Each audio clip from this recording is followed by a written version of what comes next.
Hi, everyone. Welcome back to the Real Stuff podcast. Today's episode is an audience caller story, and I'm not going to give away in this intro what happens in the story, but what I will say is that what you're about to hear is an incredibly rare instance and something that, just upon hearing the headline of what the story is about, can be considered a little scary. So I want to reiterate for people why I'm having conversations like this on the podcast and why I'm bringing on guests to tell stories like this, because it's not just to freak you out and rope you in with a really scary headline. We dive into this a lot more deeply in the episode, but it is extremely important for people to have conversations about topics like this that can be more rare and can be kind of alarming, because for the small subset of the population that has to go through this, hearing someone talk about it like this is life-changing. Since the title of this episode might not really explain what the topic is, I will call out for you ahead of time if you are currently pregnant and or if you are extremely anxious in that pregnancy to begin with, then I will say this may not be the exact time for you to listen to this episode. No one is forcing you to listen, obviously. But if you would consider holding on for just one more moment, I have something that I also think is worth saying. I am the type of person who tends to be an out of sight, out of mind kind of person with these things. So I don't like hearing scary stories about things that could potentially go awry when I'm in the middle of my own journey on something. I follow some news sources on Instagram, and I'm the kind of person who, if a video pops up that looks like it's going to be scary or looks like it's going to cause me to be anxious, I find myself just swiping away because it's almost like I don't even want to see it. If I don't see it, it doesn't affect me. But I'm choosing actively on this podcast and others to have conversations with people that I might normally shy away from, because I feel like there is so much more here than just a scary, rare fluke of a story. There's so much connection to be made and so much that we as listeners can get out of giving a speaker like this the chance to tell a story like this and listening. My employee, Alyssa, was talking to me about this episode after we were editing it, and she said something that I feel really stuck out, which is, yes, the guest is being vulnerable by coming onto the podcast and telling the story, but to be a listener of an episode like this is also a vulnerable experience too, because you are actively sitting and listening to a story that might cause you discomfort and just might make you feel a certain way. And it's not, some aspects of this conversation will make you feel great and others will definitely make you uncomfortable. And I want to encourage people to listen because it can bring us all a more expansive experience. If nothing else, if you're taking away nothing else from this podcast, you will learn a great lesson in how to support other people in your life that end up going through really tough things. But I do think at the end of the day, you will feel that listening to this episode added something to your life and taught you a lot of new things. So without further ado, we are going to get into our audience caller, Hailey, but just wanted to note we are still in between seasons 1 and 2. And as you know, some of these interim episodes have kind of been not the normal format. So this one episode is actually diving right back into our normal format. We're doing a story time with a guest. And I can say now, season 2 of the podcast will be launching in just 2 weeks on February 11th, and I'm so excited. So next week, we have one more episode in this interim period, and then we are on to season 2, and big things are coming. All right, let's dive in. Hailey, take it away. Thank you for coming on, and thank you so much for taking the time to write the submission to us. When I read your submission, my jaw hit the floor because it's a story I've absolutely never heard of, and I've heard of so many people getting pregnant and so many random complications happening, some that are rare, some not so rare, and your story is just very different, and it is one that can be considered kind of scary for people who are about to get pregnant or who are currently pregnant, right? Yeah, definitely. And it was scary for me to go through. Let's start from the beginning. When you first got pregnant, tell me a little bit about the experience of trying to conceive and actually getting pregnant and the others in your life who you maybe knew of that had gone through pregnancies before you. Yeah. So I'm the oldest child, the oldest cousin, very much older sister energy. A lot of my friends are actually a year younger than me, and I'm the only one of my friends that's married. So I always knew, and my whole life have been the first one to experience things. Was the first one to go to college, was the first one to apply to college, the first one to get a job, the first one to move to the city. And so I knew that I would be the first one to get pregnant, and I was prepared for that, or I thought I was. So my husband and I Actually got pregnant on the very first try. We were really excited, but also shocked. We had made the decision to start trying getting pregnant, knowing that we had no idea what was going to happen. And I made the argument to him that we have no idea how long it's going to take. And little did we know what would end up happening. Pretty much from getting that first pregnancy test, literally a few weeks after we had decided to start trying, I was shocked. And I was like, oh my gosh, I have no idea what I'm going through. And obviously you don't, or I didn't want to tell anyone that early. I had this sort of unvalidated fear of miscarriage. I think we're so lucky to live in a world where so many people speak openly about miscarriage. So I knew the realities of that. I knew the realities of chemical pregnancies and going into the first appointment and not having a heartbeat. So it was definitely guarded, but we went to the first appointment and everything was great. We had a healthy baby and we were like, okay, cool. 2 weeks later, after my first appointment at 8 weeks, I went in at exactly 10 weeks.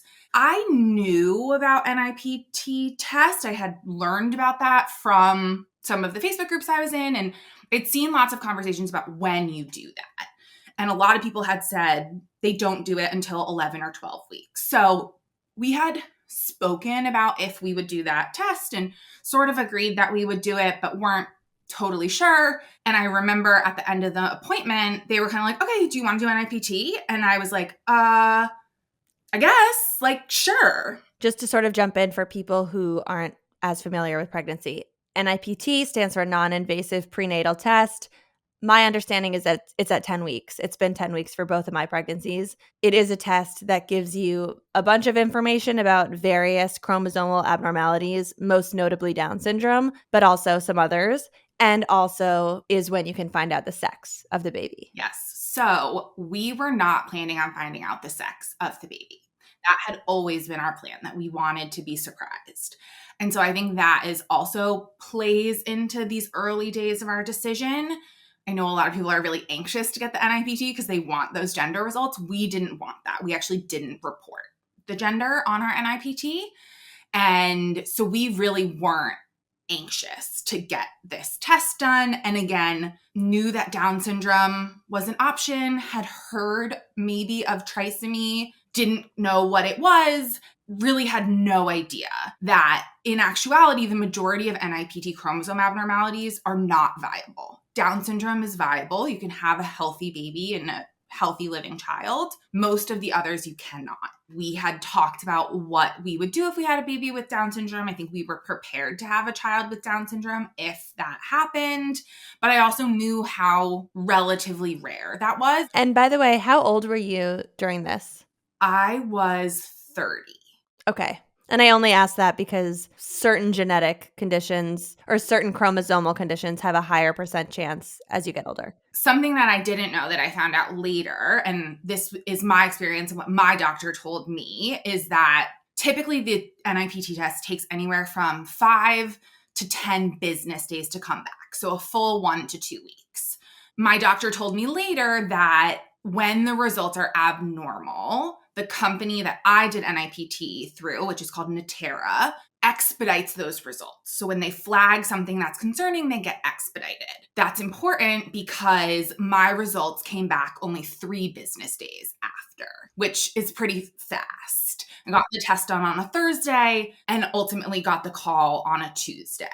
Again, I honestly don't remember it crossing my mind again after we left. I think because I knew it was going to be a few weeks, I really wasn't expecting anything to be wrong. It's another lesson in, or I don't even know if it's a lesson, but it's worth pointing out that so many people leave this NIPT test or every OB appointment when they're pregnant with so much fear and so much anxiety and nothing ends up being wrong. And others can leave these appointments with not a drop of anxiety, not a drop of fear, no worry, and something can be wrong. And it's kind of just reminds people that no matter how you feel or no matter what your energy is like, it cannot change the outcome.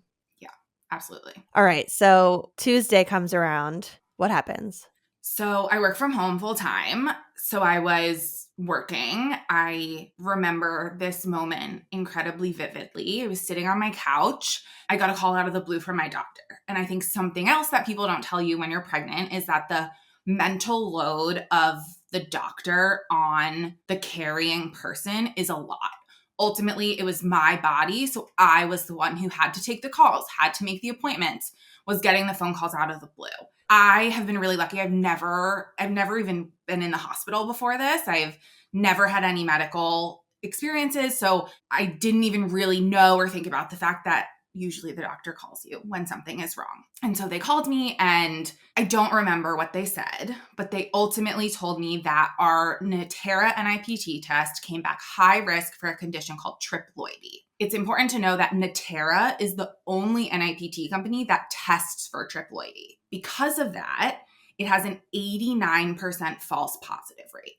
So 89% of people who get the result that I got, high risk, don't have triploidy. Wow. Yeah, which is crazy. That is very inaccurate. Yes. And the reason for that, my understanding, is that one of the reasons you can get this result is if you have vanishing twin. So to take a step back, triploidy is a chromosome abnormality where the fetus has 3 full sets of chromosomes instead of 2. It can trigger on the NIPT if you have a vanishing twin, which is when there may have been 2 embryos that implanted, one doesn't progress, one does, and your body just acknowledges that. If they didn't find that early, it can kind of confuse the blood test and it can come up with that. When you say 3 sets of chromosomes instead of 2, does that mean that one parent provided 2 sets of chromosomes? My understanding from my specific condition is that what happened is that 2 sperm entered 1 egg. So either the egg wasn't healthy and miscommunicated that should happen, right? The egg shouldn't let that happen. Or it is just really, really bad luck that at the exact same time they entered the egg. The doctor didn't explain that false positive rate to me, but basically was very unconcerned and basically was like, this isn't anything to really be worried about. The NIPT test is not a diagnostic test. It's a risk test. So it only alerts you that you could potentially have this. It doesn't actually diagnose you. In my opinion, on the phone, the doctor really downplayed this. Of course, I've thought a lot about this over the last year, and I also equally think it would have been a bad situation if he had said, you're totally screwed, your baby's not going to make it, this is a horrible diagnosis. They very much defaulted to the positive, which was helpful in the moment. I remember not knowing what to say and what to ask. I was so confused. And so I just kind of hung up, and I think I called my husband and immediately went to Reddit. There is a subreddit called NIPT where people with abnormal NIPT results can post. And so I started doing a deep dive into that, understanding what this condition was. Hindsight is 2020, but I have a really vivid memory of seeing the words molar pregnancy. And so molar pregnancy is a subset of triploidy. So all molar pregnancies are triploidy, but not all triploidy is molar pregnancy. I think in that moment, something in my brain knew that that was what was happening in my body. And from that moment on, I started to detach from this pregnancy. I was obviously very upset. I think I cried the rest of the day. My husband came home, I was crying. He works in finance and is a numbers guy. So he's the one who figured out the 89% false positive rate. Molar pregnancy and triploidy are very rare. So 1 in 3,500 pregnancies at 12 weeks are triploidy, and molar pregnancies are 1 in 1,000. So it's incredibly rare. And he really hung on to that. Most pregnancies with chromosome abnormalities don't even make it to the first appointment. That's a lot of why you have a miscarriage. Can we talk about leading up to hearing what your doctor told you and also leading up to you reading the words molar pregnancy and detaching? Were you one of those people who felt from the moment you got the positive pregnancy test incredibly attached to what was growing inside of you? Definitely not. And I think part of that has to do with I have no babies in my life. I have always loved children, but I have literally not a single baby in my life. So picturing that and that future, yes, I definitely, as I think a lot of women do, had that immediate like, okay, my due date is this. That means I was due October 9th. So that meant that I would have a baby for Halloween and thinking about the Halloween costumes and all those sorts of things. But I definitely didn't feel an immediate connection, and that actually decreased significantly over the 15 weeks that I was pregnant. It is really hard when you don't have examples of babies around you because it just makes the whole thing kind of enigmatic. And I remember finding out I was pregnant for the first time, repeating in my head over and over again, like looking myself in the mirror into my own eyes, being like, you are pregnant. And almost not believing myself because I've known myself my whole life and I kind of still think of myself as being young and a teen in a lot of ways. There's so much more that goes into a pregnancy than whether or not you feel emotionally attached yet because your body is so invested. Like your body's there, your body's doing it whether or not you have wrapped your brain around it yet. Once you bring this up with your husband and you guys start looking into it, at what point did you find out what was actually going on? Good question. So it's important to keep in mind, I guess, to spoil the story a little bit. I did have a partial molar pregnancy. I did not find that out until long after I miscarried. After we got this call from the doctor, the next step is that you are offered one of two diagnostic tests called a CVS or an amnio. Both are a procedure where they stick a needle through your stomach and get cells and fluid from the baby to test. That is the only way to 100% know that you actually have triploidy. There's a risk of miscarriage with those procedures. The CVS can be done, I believe, at about 12 weeks and the amnio at about 16 weeks. The CVS is more risky because there's less space. I was about 11 weeks at this point. So we decided that we were likely going to do the CVS. We made an appointment to do that. It's also important, I think, to acknowledge that there are very clear signs of this condition, particularly molar pregnancy. So like I said, most babies with a chromosome abnormality, your body recognizes that and has a miscarriage. And so most people don't even get the diagnosis.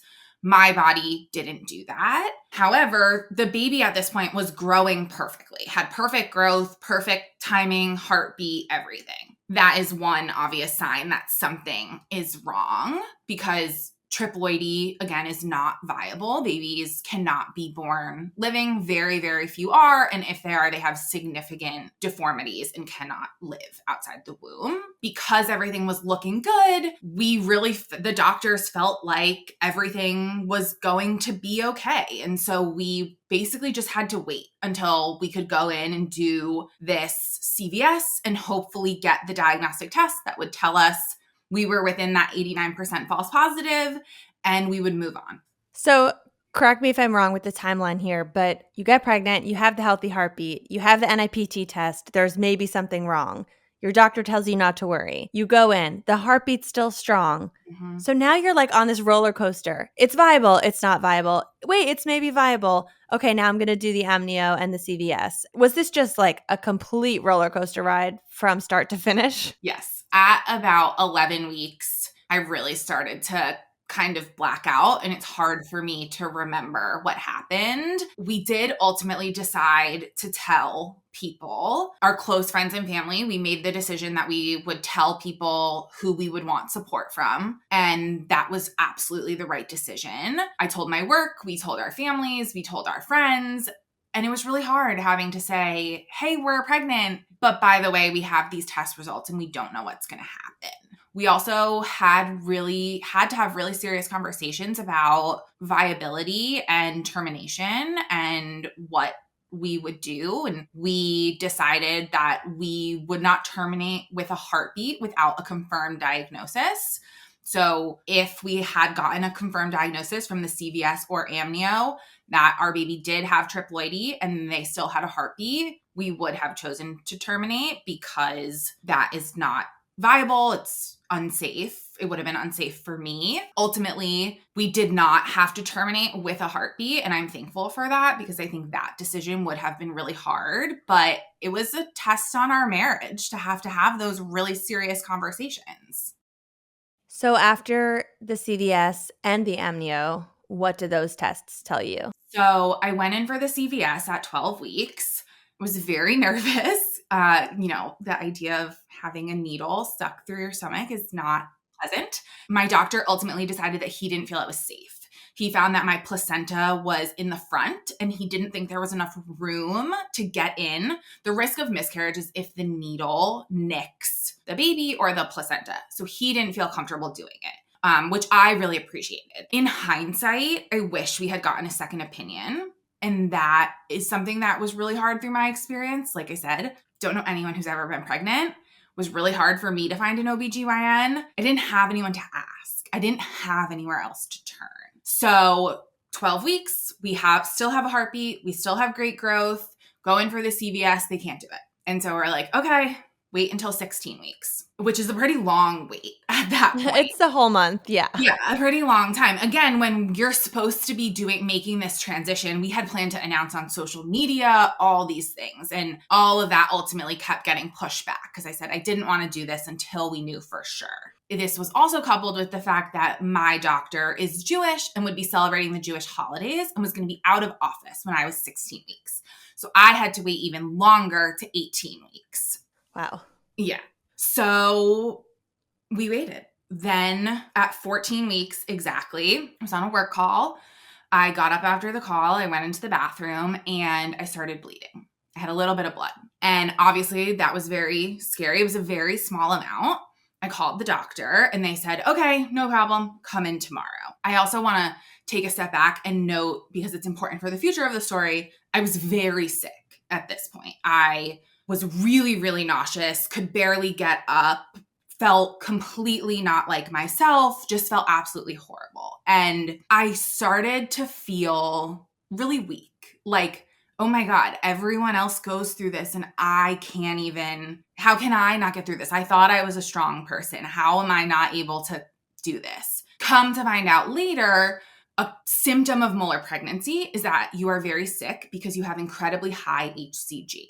That is one of the ways that they know that you have a molar pregnancy. I just want to explain for people, bleeding during pregnancy can be a bad sign, but can also be normal. Some spotting in a pregnancy can be no problem at all or a problem. And HCG, it is the pregnancy hormone that immediately starts rising when you find out you're pregnant. And that's actually what the pregnancy test is looking for in your blood or in your urine. The HCG levels rise. I think the higher they are, the more sick you feel during a pregnancy. And they also rise and peak and then fall, which is why if you're a chronic pregnancy tester, your pregnancy tests can get lighter over time and you can feel nervous about that. So they typically peak around the 12 to 13 week mark, which is when your placenta takes over, which is why most people stop feeling sick around that time. So your HCG was off the charts. Obviously, you were feeling... We didn't know that at the time, but I had gotten this high risk for triploidy. I was very sick. I had all of these kind of symptoms, and it never crossed anyone's mind to test my HCG or anything like that.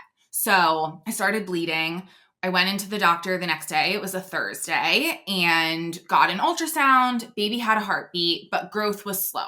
I was supposed to be somewhere in the mid 14 weeks, and I was measuring in the early 14 weeks, which is totally normal. That happens to a lot of people, but it was a little nerve-wracking. And we went in to meet with the doctor, and he said, I see something concerning on your placenta.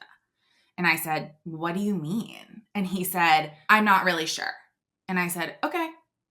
I was too stunned to speak, and I didn't know how to advocate for myself. And that's a big thing that I learned through this process. We were actually that weekend heading down to Georgia for the Masters. It was my husband's 30th birthday. We were heading down to Georgia for the Masters. And we had a conversation about whether it was safe for me to travel.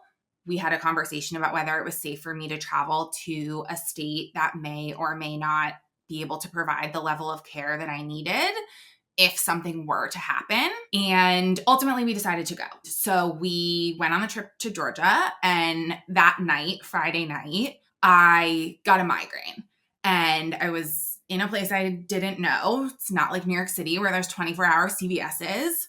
I didn't have Tylenol. You can't take Advil when you're pregnant. And that migraine triggered me to start throwing up. I hadn't thrown up the whole point. Until then, I'd been really nauseous, but hadn't thrown up. That triggered me to throw up, and I basically didn't stop throwing up. What we didn't know when we left that doctor's appointment was that the doctor made an immediate call to the head doctor, the maternal fetal medicine specialist, and said, you need to get her in right now. You need to do the amnio right now. And again, I wasn't supposed to have the amnio until 18 weeks. You're really not supposed to do it until about 16 weeks. They then called me and said, we're going to get you in at 15 weeks to do this. So I think that doctor had more concerns than he was letting on to us, and really was advocating that he felt like something was wrong. As you're going through this entrance into your second trimester, and you kind of know something might be wrong, and you're going to appointment after appointment, now you see the growth is slowing and there's something on your placenta. You mentioned you were getting progressively more detached from the pregnancy as time went on, and I'm trying to understand how, as you're carrying it, as you're maybe starting to show during this pivotal time in the second trimester, how are you remaining detached from what's happening inside of you while it's physically affecting you so much? It was really hard.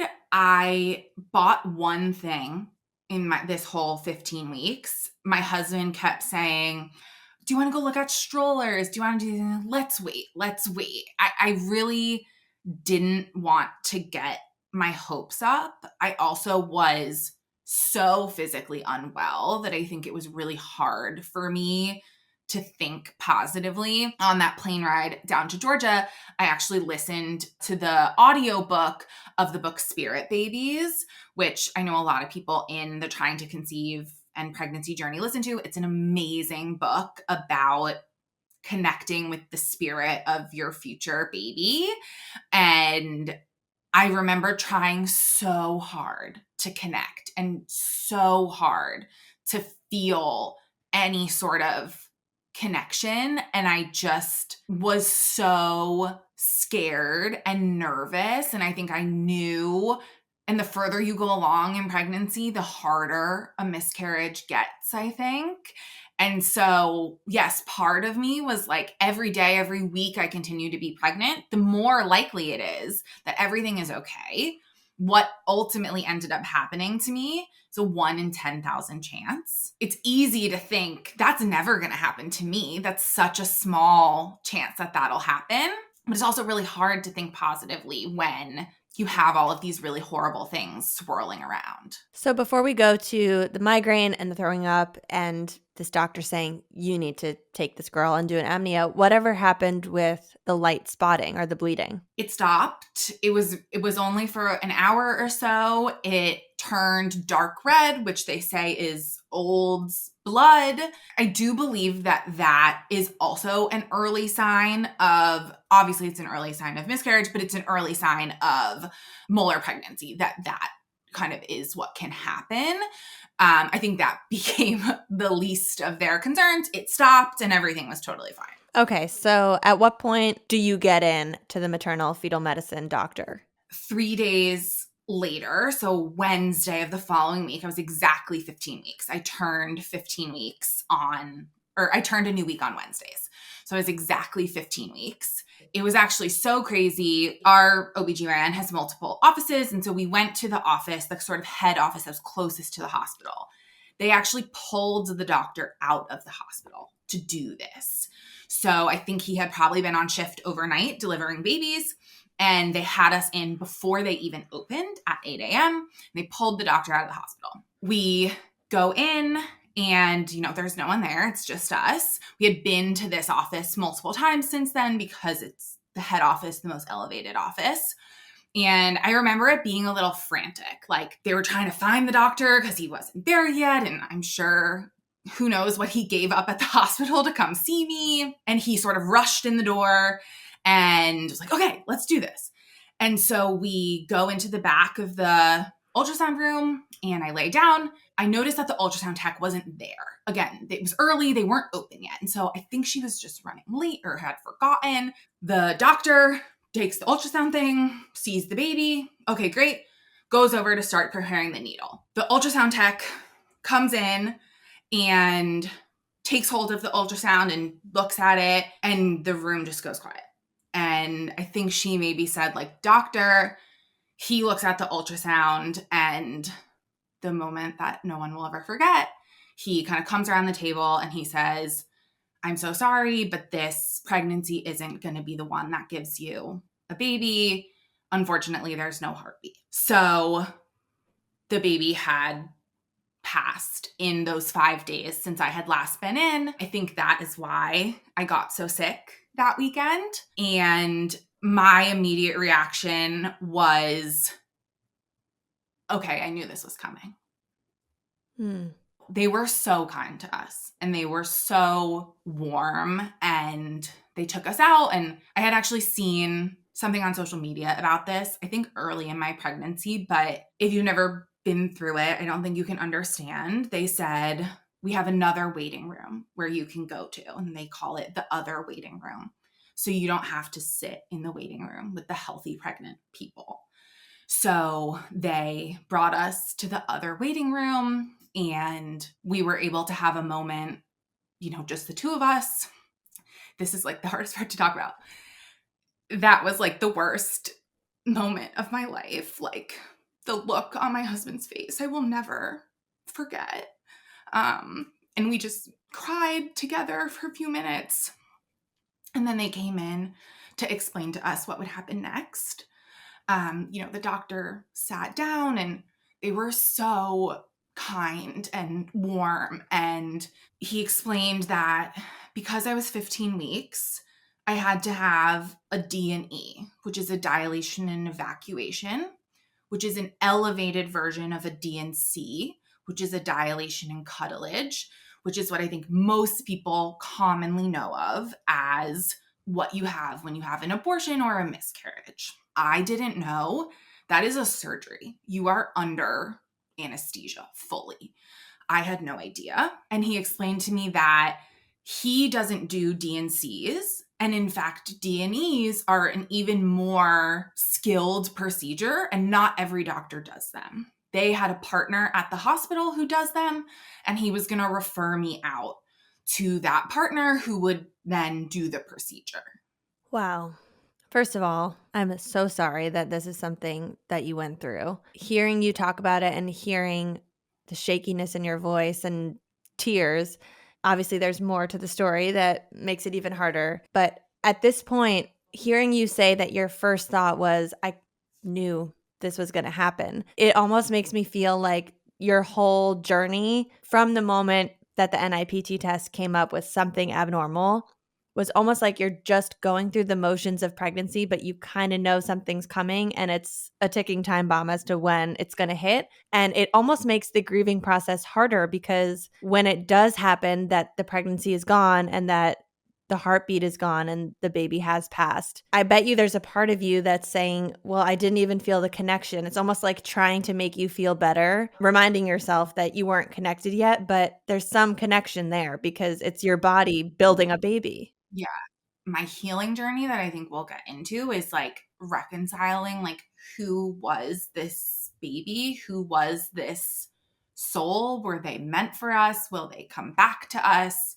Why did this happen? Why did this happen to me?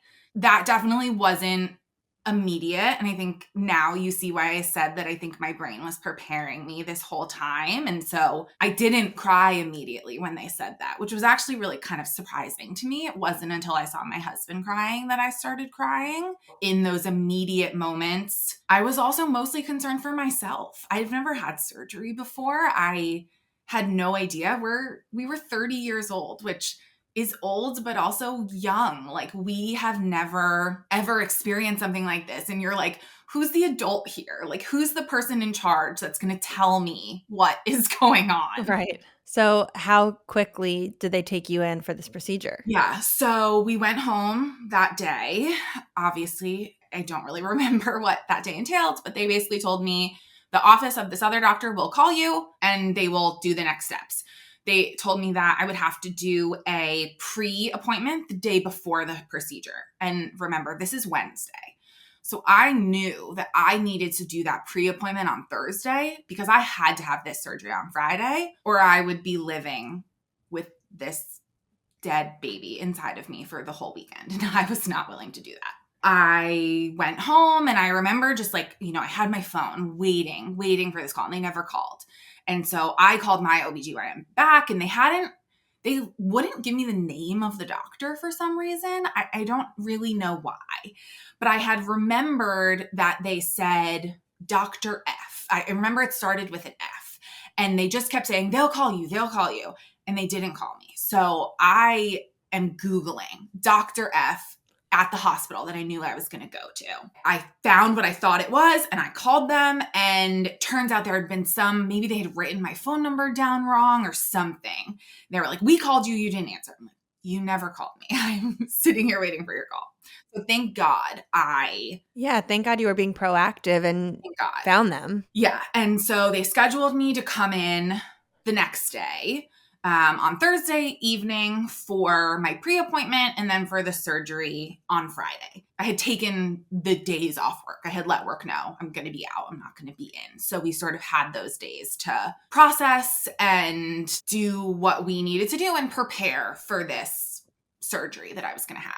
A topic for another podcast, or maybe we can get into it here, is going through something like this deserves time off at work the same way that having a baby deserves time off at work. But we can get into that after because I know you advocated for that. So let's continue with Friday coming around. Yeah. So I go into the pre-op appointment, a doctor I'd never met before at the hospital. And I remember, and this goes back to me just being so wildly unprepared. I had nowhere to turn. And even to take a step back, when I was waiting for that doctor to call, I had nothing. I had no other option. I had no one to call. I knew that not everyone did this procedure. I didn't even know the name of another OBGYN. Luckily, one of my best friends is a nurse practitioner, and she spent many years as an OBGYN nurse.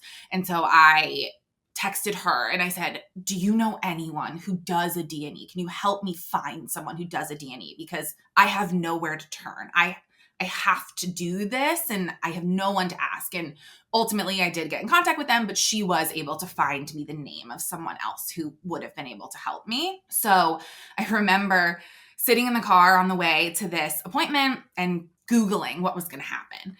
And I came across information that part of what they need to do, especially for a D&E, is they need to start to dilate you because you have a D&E because the fetus or products of conception are larger when you're in your second trimester. I don't know the specifics, but the mechanism that they use for a D&C isn't large enough. And so they need to dilate you to be able to get in there and get out what they need. And one of the ways that they can do that is by inserting bamboo into your cervix. And I was like, oh my God, like what? Excuse me? And of course I go back to Reddit and I'm like, oh my gosh, like what is going on? Bamboo in what form? Like a stick of bamboo? Like, I believe it's like a packet of bamboo because it like absorbs your fluids and expands. Ultimately, I did not have to do that. Okay. But I was like freaking out on the way there. I'm like, oh my God, it's apparently really painful and all these things. So we went in and we ended up meeting with the resident. The hospital that I was going to is a teaching hospital.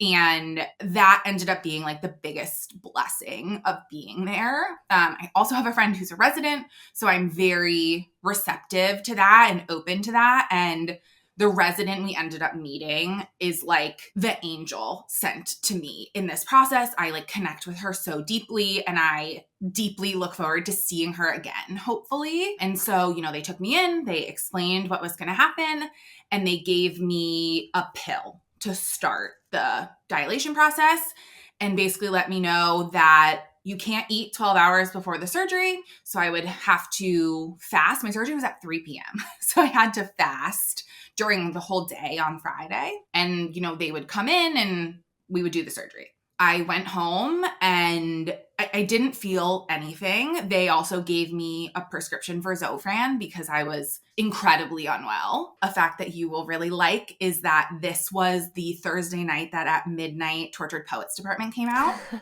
I've always been a Taylor Swift fan, but I wouldn't consider myself a Swiftie. I've never listened to an album in entirety.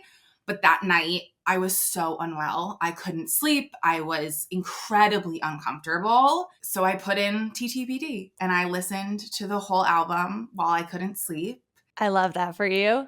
I Can Do It With a Broken Heart got me through the past year, and I felt like Taylor was speaking to me. And so that was a blessing and a bright spot. Yeah, wow. Listen to the whole album. She gets people through some really dark times with those albums. Wow. Yes.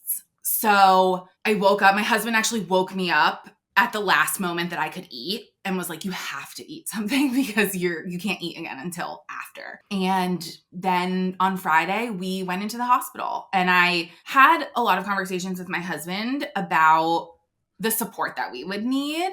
Because to me, the idea of sitting in the hospital while your spouse is in surgery is incredibly scary. I think it's hopefully something that no one has to go through, but most people will probably go through in their marriage. And we are so young. And he was adamant that he wanted to be alone. I said, I could never do that. If it was you, I would need my parents or my siblings or someone there with me. And we have an amazing support system, and so many people offered to be there with us.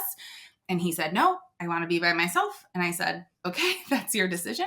Again, I had never had surgery. I'd never been in the hospital before. I've been to hospitals, but I'd never been a patient. They took us back to the outpatient room, started doing the pre-surgery things. A few things that I remember, they gave me another pill, and I remember that being really emotionally hard for me. I don't know what the pill was, they told me, but I don't remember. Basically feeling like that was the abortion pill, and that was going to be the thing that like really cemented this. And so having to be the one to physically put that in your mouth and swallow it, I remember being really hard. Another thing that happened is with what I think they suspected at the time was a partial molar pregnancy. They hadn't told me that yet. There is an increased risk of blood loss. And so I remember I was sitting in the room, and it's like a partitioned off room, and the doctor was there, and she was fighting with nurses because she needed them to pull the blood from the blood bank of my blood type in case I started to bleed out. And they were having trouble doing it. And the nurses were like, well, why can't you just do it? Just go, just do the surgery. And she said, no, I won't do it until you pull it. Like, you have to have it. And luckily that didn't happen, but she was really advocating. And I think that goes back to her being a resident and being really near her education. And so I really appreciated that. Something else I really was not expecting at all is that they then took me in the wheelchair and wheeled me right into the operating room, Grey's Anatomy style. And I was like, oh, I was really not expecting that. And, they had me get up and lay myself on the operating table. And that was really scary. Yeah, I think a lot of people assume that you're going to be in a separate room, have your anesthesia, and then get wheeled in. I remember when I had my gallbladder surgery, I also got myself onto the operating table and then counted backwards while the anesthesia hit. And it's like, you remember what that room looks like from your view on the table and all the lights above you. And that's something that does not leave you. Yeah, it looks exactly like a movie. And yeah, exactly like you said, they think they were talking to me and asking me questions. And then the next thing I knew, I was in the recovery area. My husband ended up was able to come back and see me and talk to me. They're checking your bleeding to make sure that you aren't clotting or that everything is going well. And then ultimately they brought me back to the outpatient area and kind of did discharge, and I went home. When they were doing this procedure, did they tell you anything about, aside from taking the baby out and cleaning out your whole uterus, what else they're looking for in there? No. So what happens is then they take what they call the product of conception and they send it off to be tested. And they were testing it for two things. They were testing it for triploidy and they were testing it for molar pregnancy. Those are two separate tests. And they are done at an external lab. My understanding is that what comes out when you have that procedure doesn't look like anything, right? It doesn't look like something you would want to see, and it looks kind of like a mess because of the way they remove it. So no, they basically were just like, the surgery went well, we got everything, and you will follow up in a few weeks. And did they ever tell you what they had seen on the placenta? No, but I know now that it was the moles of partial molar. Okay, so can you explain? Triploidy is the added chromosome set. Correct. When you say molar pregnancy or partial molar, what does that mean exactly? That there are actual moles growing on the placenta? So there's two types of molar pregnancy. Complete molar pregnancy, where no fetus develops. You go in for your first appointment, you've gotten positive pregnancy tests, and there is no fetus. That is the most severe version of molar pregnancy. And then there's partial molar pregnancy, where a fetus and a baby does develop, but you have these moles that grow on your placenta. And they're called moles or cancer because they are abnormal cells and they look like moles. That is one of the signs of molar pregnancy. They call it like a constellation view on your placenta. It's all of these little tiny, tiny holes. That is the abnormal cell that grows because of the HCG hormone that gets incredibly high. If left untreated, it is aggressive and can turn into a type of cancer called gestational trophoblastic disease. That is when some of those abnormal cells are left over in your uterus and continue to multiply. So just so people understand, any sort of cell growing that's abnormal is considered cancer. Yes. Correct? My understanding is yes. It doesn't mean that you have cancer in the way that we think about it, similar to how if you have a mole on your skin that comes back as cancer, a mole on your skin is an abnormal cell. Doesn't always mean that you have skin cancer, but it's abnormal. And I think in general, like the definition of cancer is when a group of cells kind of starts dividing and then like Yes. growing and spreading to different parts of the body. So at this point, after they do the removal and the procedure is done, when do they get back to you and tell you you actually had partial molar pregnancy? Yeah, so it was probably a week or two later. The results came back in two parts. The first day they came back confirmed triploidy, which honestly was a huge relief.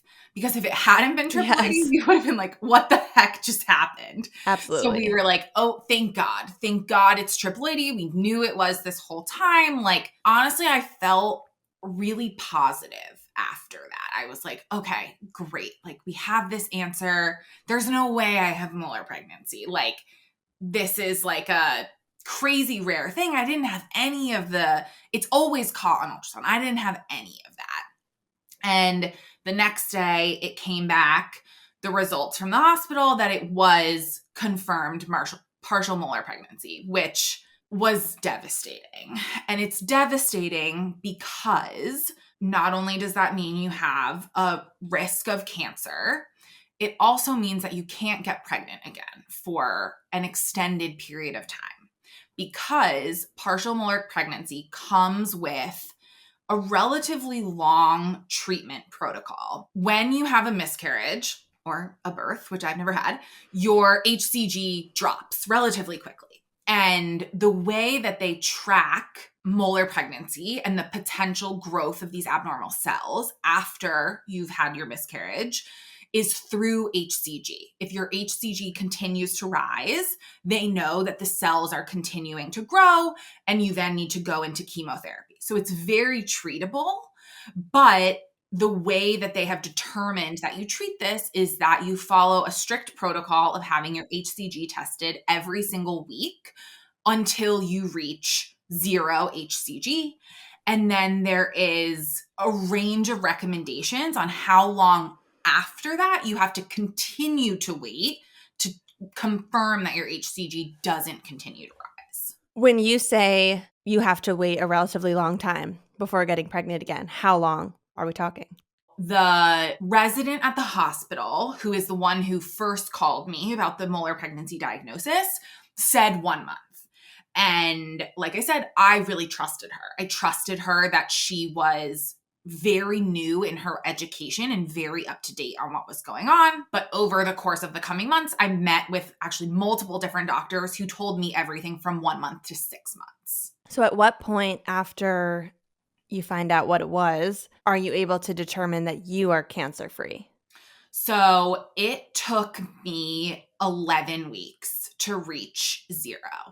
And I don't know if you are a Summer House fan at all, but in this past season of Summer House, Jesse Solomon has his annual checkup for testicular cancer, which he had. And he has a bit of a breakdown where I think West says to him, I can't imagine how hard it is to be leading up to this big moment and finding out if you have cancer again. That was me every single week.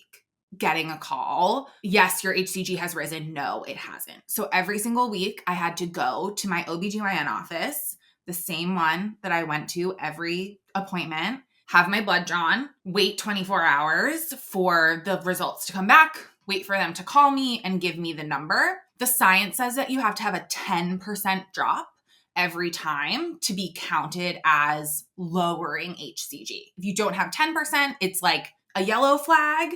And if your HCG rises, it's a red flag. And then you need to move on to chemotherapy.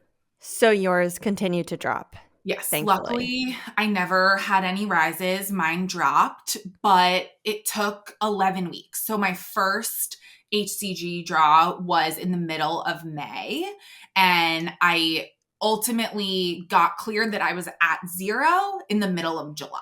At what point in this 11-week process did you start to maybe take a deep breath and say, it seems like it's trending in the good direction? Never. Never. You were waiting to get to 0. I was waiting to get to 0, and that was only 3/4 of the battle, right? Then I had to wait another period of time. It ultimately ended up being 1 month for me to get another final blood draw to confirm that I was still cancer-free, and then move into the trying to conceive journey again, which, is a whole separate emotional can of worms. I really want to just dive into how this must feel, in the process of trying to get pregnant. All of a sudden, there's this freak situation that has a very low chance of happening that happens to you. And then to top it all off, there's an extra element to it that is, the C word, something everyone is so afraid of being tied to this. I want people to understand that on this podcast, when I bring people on to tell stories like this, I don't want the whole premise of the podcast to just be scary stories or random things that could happen that you should be afraid of, because I don't want people to listen to this and just develop fear. But I do think that it's so important to bring on people to share stories like this, because when stuff happens to that rare group of people and they go to a forum like Reddit and they can finally find other people who have been through something similar or who have had the same situation, I think it makes a world of a difference for people to be able to hear that they're not the only person in the world who's going through something like this. Can you just speak a little bit on why you wrote to me and why you wanted to get this message out and why you care to share this? That's exactly why I wanted to do this. I felt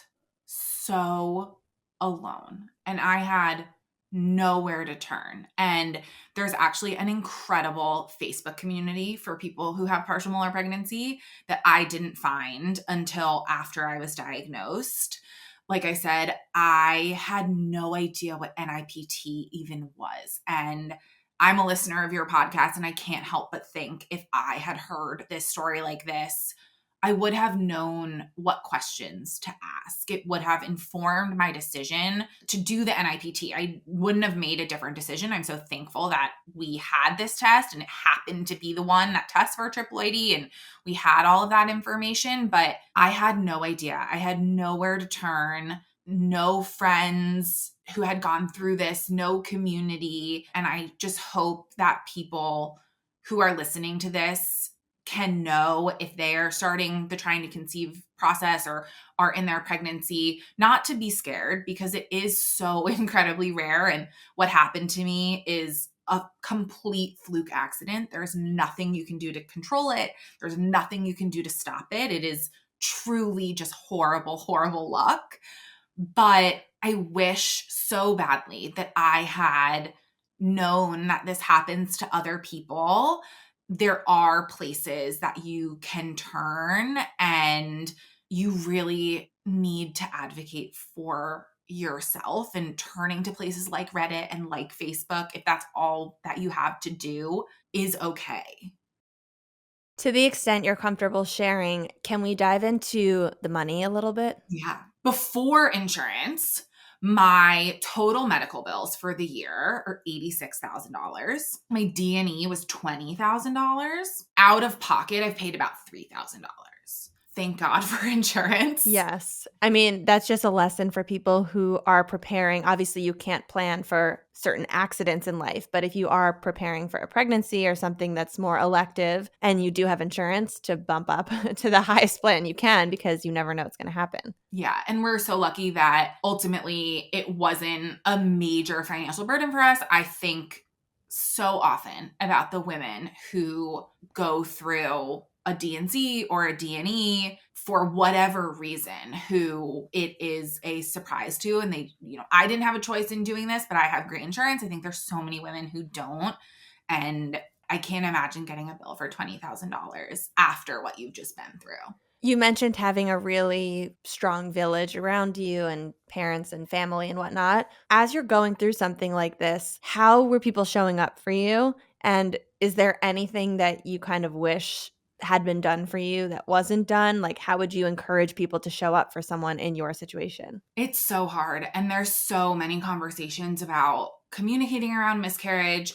I have really taken this as an opportunity to be vulnerable. And I think it's been a learning lesson for everyone in my life. One piece of advice that I'll give that I really like, that I think a lot of people I know question, is the night after we found out there was no heartbeat, what we decided to do was draft up a message to the people we needed to tell. And it basically said, hey, I have some bad news to share. Unfortunately, found out today that we didn't have a heartbeat. I have to have surgery later this week. I'm going to be turning off my phone after I send this message. So if I don't respond, I'm taking the time to process, and I will get back to you when I'm ready.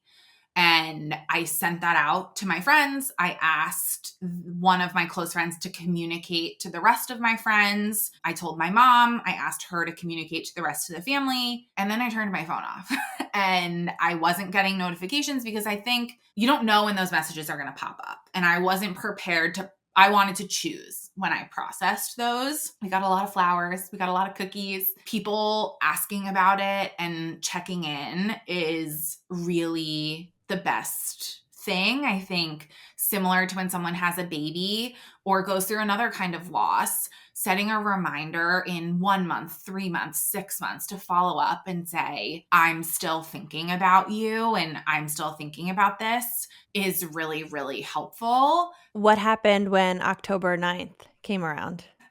I was obviously really nervous for that date, but I also had a really long time to process it, that it was coming. I took the day off work. I was given the day off by my team, which was great and so helpful. My husband and I talked a lot about what we wanted that day to be like, and we agreed that we didn't want to talk about it, that it was like, we just got to get through it. We got to gut through this day and we will be on the other side. I actually took myself to the spa, which was great. Good for you. I turned my phone off. I think that's been like really a powerful tool for me, and also removing social media.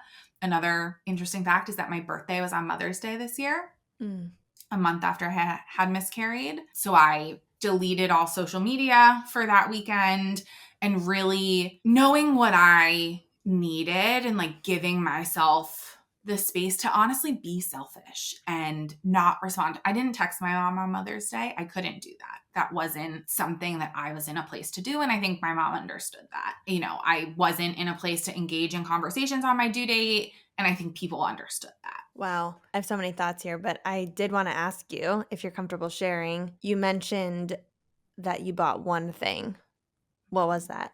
It was a little knit white onesie from Target. And I do have a box where I boxed up everything. I think similar to a breakup. It's sort of like delete everything, tear everything down. And that was really hard, right? We had the ultrasound on our fridge. We had the baby books all over the house.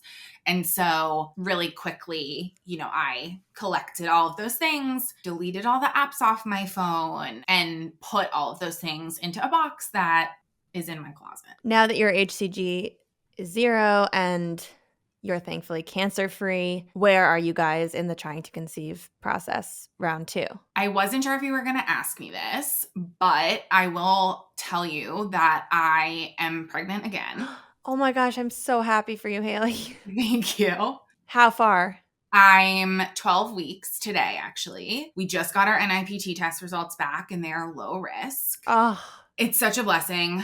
I was hesitant to share a little bit because I think that makes it feel like this experience is tied in a little bow and everything is good. And 2024 has been this crazy ride, but we're ending it tied in a bow. And the reality is that this new pregnancy has been significantly more of a processing experience for me in what happened in my first pregnancy than I expected or I have gone through until this point. Why is that? Is that because the grief is hitting you as you're going through the growth? Yeah, I think I'm recognizing how much I didn't connect with that baby and trying to figure out who that baby was and where they are. I actually saw a psychic after my miscarriage.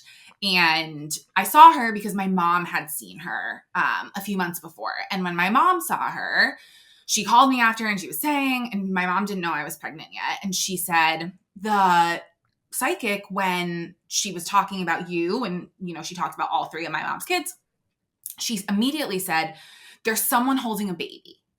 And, I immediately started crying. I'm like, oh my God, that's the baby that I'm pregnant with. My mom doesn't even know.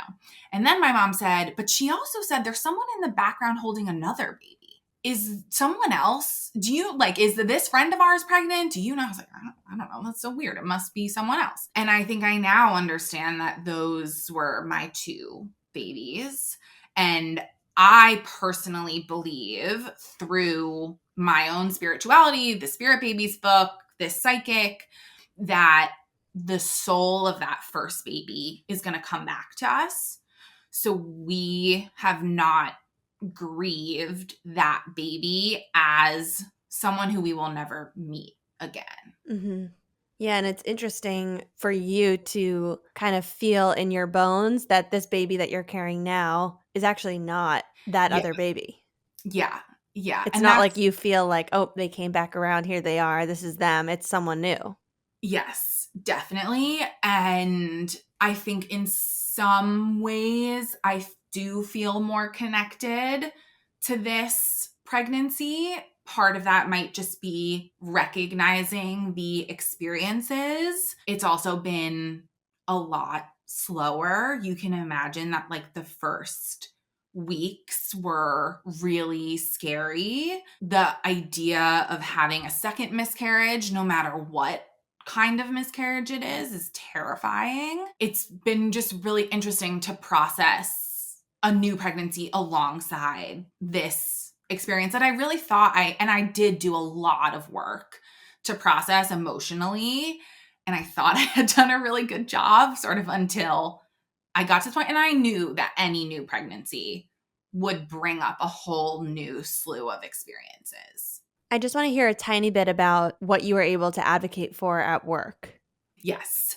So I told my work pretty early on after I had gotten the NIPT test. I was out a lot, so I felt like I had to tell them. I work at a boutique PR firm. It's only 15 people. So I just told my sort of 2 bosses, and they were incredibly, incredibly supportive the whole time. I think what was really challenging for me, and advice that I want to give to other people, God forbid anyone goes through a miscarriage, after we found out we didn't have the heartbeat, I wasn't going back to work. So I had to tell them right away. I had to say, I'm going to be gone. And immediately they said, no problem. Of course, drop everything. We'll figure it out. And my team picked up the work and was so supportive. Because it was a Wednesday, I ended up being off for about 5 days.